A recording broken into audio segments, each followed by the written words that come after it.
I was halfway through making breakfast when my phone buzzed against the counter. The kind of sharp vibration that instantly knots your stomach when you aren't expecting it. The name on the screen stopped me cold. Mrs. Dalton. It had been years since I'd heard from her. Not since I was a kid, living next door to her white house with the blue shutters on a quiet street in Kansas. My finger hovered over the notification. No greeting, no explanation, just one single line in her message. I am so sorry about your parents. I can't believe what I saw today. Beneath it was a video. For a second, I just stared. Every sound in my kitchen muffled under the rush of blood in my ears. Then I tapped it. The picture opened to a church I recognized immediately, St. Mary's, the same place my parents used to drag me every Christmas Eve. The camera panned down the aisle and my heart stuttered. At the pulpit, standing side by side, were my parents. My mother in a black dress and pearls, mascara carefully smudged beneath her eyes. My father holding a folded paper in both hands, his voice trembling just enough to sound believable. Behind them was a casket. Next to that casket was a framed photograph of me. My own face stared back at me, smiling like I hadn't in years, surrounded by white lilies. The phone almost slipped from my hand as my dad's voice filled the kitchen. She was always such a troubled girl. We did everything we could. My stomach clenched so hard I could barely breathe. I pressed the video back 10 seconds, then again. I had to be imagining it.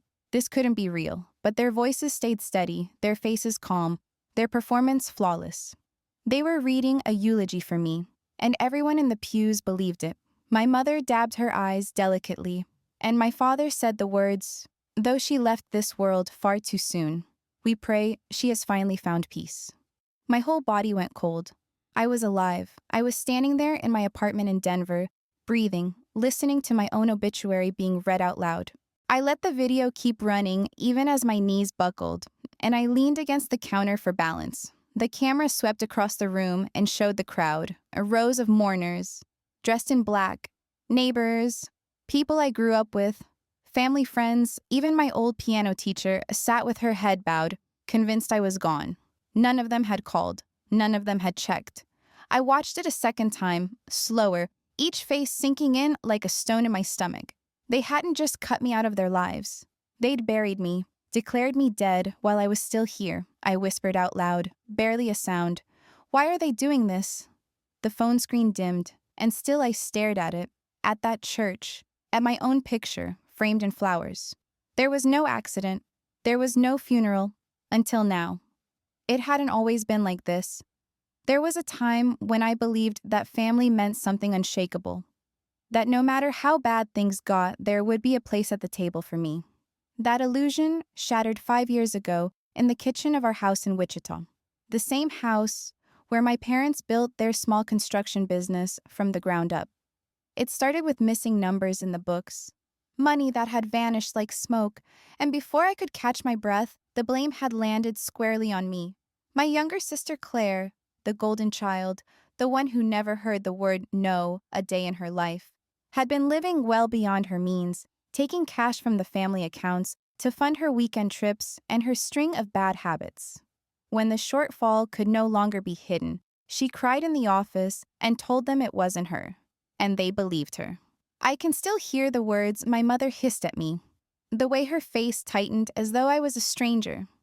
"Better to lose one daughter than both," she said, like she was tossing me overboard to keep the ship afloat. My father didn't even look at me as he told me to pack a bag. That night I left. No money, no explanation to anyone else. Just the back door and the long drive out of town. I tried to fight it at first. I called, I wrote letters. I begged them to just look at the bank records to see that it wasn't me. My number was blocked within a week. Friends who used to spend every summer afternoon in our backyard stopped answering me. I sent holiday cards that came back unopened.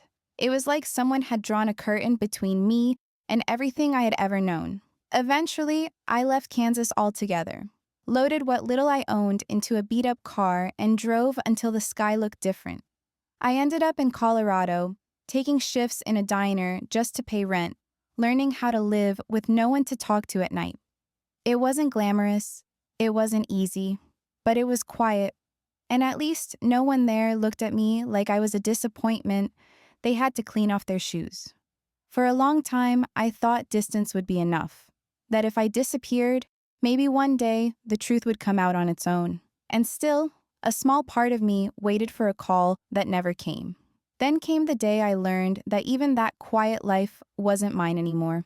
Last year, I tried to renew my old email account and was told it couldn't be recovered because the user was reported as deceased.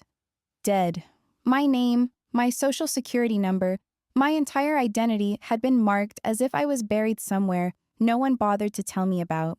They hadn't just exiled me. They had erased me. It was one thing to be thrown out like trash.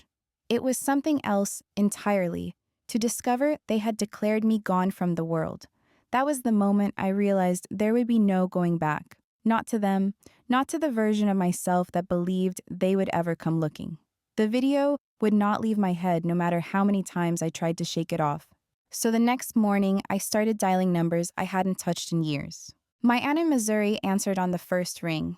And when she heard my voice, there was a pause so sharp I thought the line had gone dead. "Aunt Linda, it's me," I said. But she hung up without a word. When I called again, I was already blocked. One by one, I tried every contact that still sat in my phone, cousins, old friends, even the neighbor who used to babysit me after school. Some didn't answer, others said things like, "This isn't funny," or "Stop calling us." To them, I was just a ghost playing tricks. The harder I tried to explain, the colder their responses became. It was like they had all been coached on how to forget me, how to make me vanish. Hours later, just when I thought no one would ever listen, a single text came through from a number I recognized but hadn't seen in years. My cousin Luke. The one kid who had always idolized me when we were growing up. His message was short, hesitant, like he didn't know if I was real. "Is this really you?" I typed back, "Yes.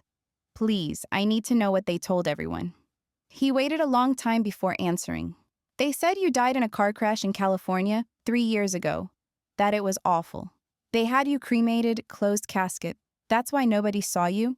I sat there with the phone in my lap, numb. A car crash in California. I hadn't been anywhere near California in years. While they were burying me on paper, I was working night shifts in Colorado. Invisible to the world. That story, their story, was the reason no one answered my calls. The reason everyone looked at me like I was a cruel joke. My hands shook as I opened my laptop and started looking through public records.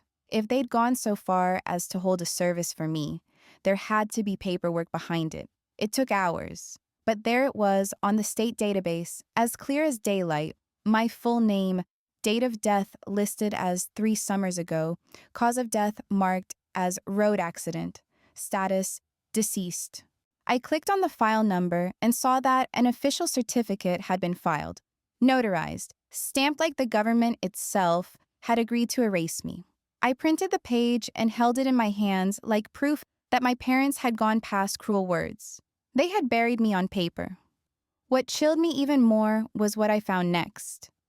Through the same public registry, I searched for the family business, for the trust fund that my grandparents had set aside for me before they passed. All of it, every cent, every account, every piece of property had been transferred into my sister Claire's name 6 months after the date listed on that fake certificate. She hadn't just replaced me, she had stepped into everything I was supposed to have. The car crash lie wasn't just a story to explain away my absence. It was a plan. My own family had staged my death to clear the way for her. By the time I closed my laptop that night, I wasn't shaking anymore. I was done being invisible. The next morning, I walked into a law office in downtown Denver with a folder so thick I could barely close it. Inside was every scrap of paper that proved I had been alive for the last 5 years. Pay stubs, rental agreements, tax returns, medical records, and travel receipts. The young attorney behind the desk blinked as I laid them out one by one, like evidence in a trial. He skimmed a few pages before looking up.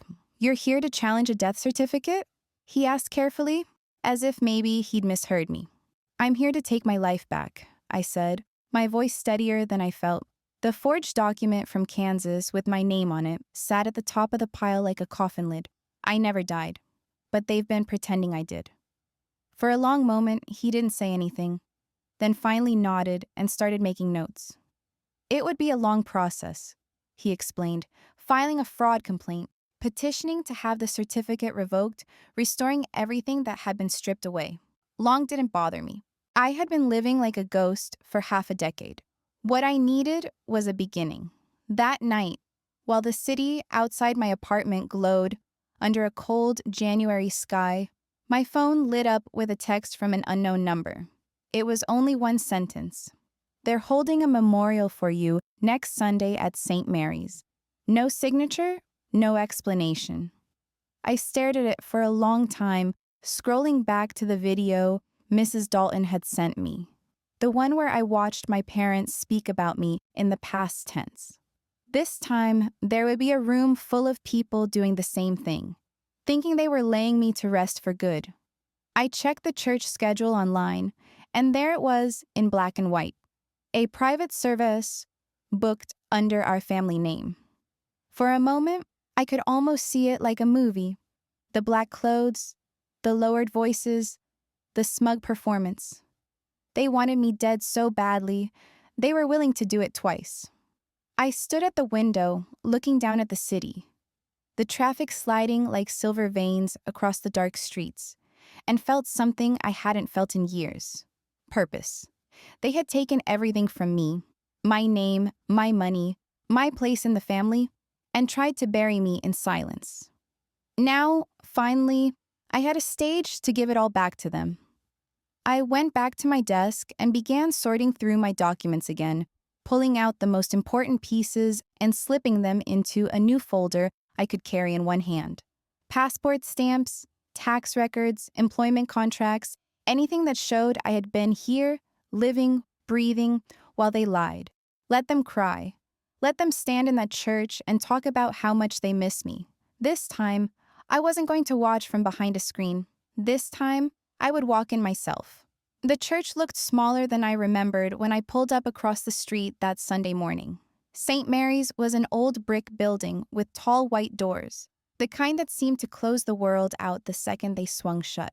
Cars lined both sides of the street, black and polished, like they had been chosen to match the mood. Through the windows, I could see shapes moving slowly, people hugging each other, dabbing their eyes, whispering as though grief had become a performance. I sat there for a long time in the car, gloved hands gripping the steering wheel until I felt the pulse in my palms. Then I got out, pulled my coat tight against the cold air, and walked toward the doors. Inside, the organ was playing something soft and mournful, a soundtrack for a life that apparently wasn't mine anymore. Candles flickered beneath my picture, the same one from the video, smiling like a stranger. My parents stood at the front, my father behind the podium with that same solemn voice, my mother in a neat row of black lace and pearls, tears slipping down her face as though she had practiced every drop in the mirror.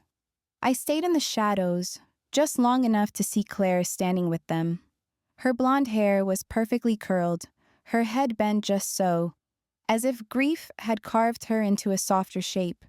She clutched her pearls like they were the only thing keeping her upright. Every word my father spoke was for her, and every nod from the crowd was for them. He talked about loss, about how I had lost my way, about how much they wished they could have reached me. He made me sound like a sad story, a cautionary tale. Someone so far gone that a closed casket was all that was left. I watched the way people leaned forward, some with their hands pressed to their mouths, believing every word. They had erased me so cleanly that no one even looked like they had a question. Then the priest asked everyone to stand for a moment of silence, a final goodbye, and that was my cue. The wooden doors creaked as I pushed them open, and a rush of cold light cut straight down the aisle. Every head turned. My heels echoed against the floor, sharp and deliberate, each step pulling more gas out of the room. A child's voice broke through the quiet. "Mom, isn't that her?" And that was when the spell cracked. My mother's face drained of color. Her lips trembled and she collapsed, the kind of faint that looked rehearsed, her body folding onto the pew. My father froze mid-breath, Fingers slack, paper falling from his hands. Claire just stared, her pearl necklace twisted tight between her hands, her mouth opening but no sound coming out. The church that had been full of sorrow seconds before was now full of something else entirely. Fear. I didn't stop walking until I was halfway down the aisle, every pair of eyes on me like I was a ghost they'd just summoned by mistake. I walked all the way down the aisle and stopped right in front of the pulpit, under the giant framed photo of me, and for the first time in years, every single person in that room had to look at me as I really was. Alive. Breathing. I opened the folder I had carried like armor and laid the papers across the front pew, my voice steady even though my pulse was beating in my ears. I told them there had been no car crash, no cremation, no accident. While they stood here in Kansas, telling the world I was gone, I had been paying rent in Denver, working shifts, filing taxes, signing leases. I pulled out my passport, my tax records, and held them up one by one like evidence in a trial. You didn't lose a daughter, I said, my eyes locking on my father's. You threw her away, and when that wasn't enough, you buried her so you could keep everything she had left. A murmur rippled through the room, the kind that builds slow and low like distant thunder. Someone pulled out a phone and started recording, and then another, until there were little red lights blinking all around me. Claire tried to speak, but I didn't let her. I turned to her and said clearly so the whole room could hear, every dollar of that trust fund, every bit of inheritance, they gave it all to you the moment they declared me dead. Did you ever stop to think about what it cost to make me disappear? My voice cracked on the word disappear, but I kept going. You built a life on my grave. Enjoy the house, enjoy the car, enjoy all of it because you stole it. People were staring now, not at me, but at her, whispers snaking down the pews as the perfect image of my sister began to crumble. I turned back to the crowd and said, "This funeral isn't a farewell. It's a cover-up, and you all showed up to watch it happen." I picked up my folder and closed it, the click of the clasp loud in the silent room. No one moved as I walked out the same way I had come in. By the time I pushed open the doors, the church behind me had gone so quiet I could hear my own footsteps on the cold stone. Outside, the air was sharp and clean, and the sound of the bells rang out overhead, solemn as if the funeral was finally happening. But not for me. In the weeks that followed, those recordings spread faster than any lie they had ever told. The death certificate was torn in half, the state of Kansas officially reversing the record.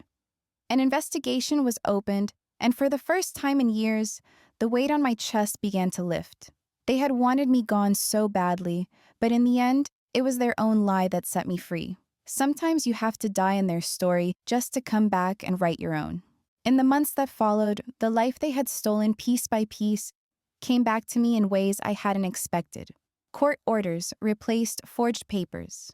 My name was restored, my records cleared, and the word deceased finally disappeared from every system that had carried it.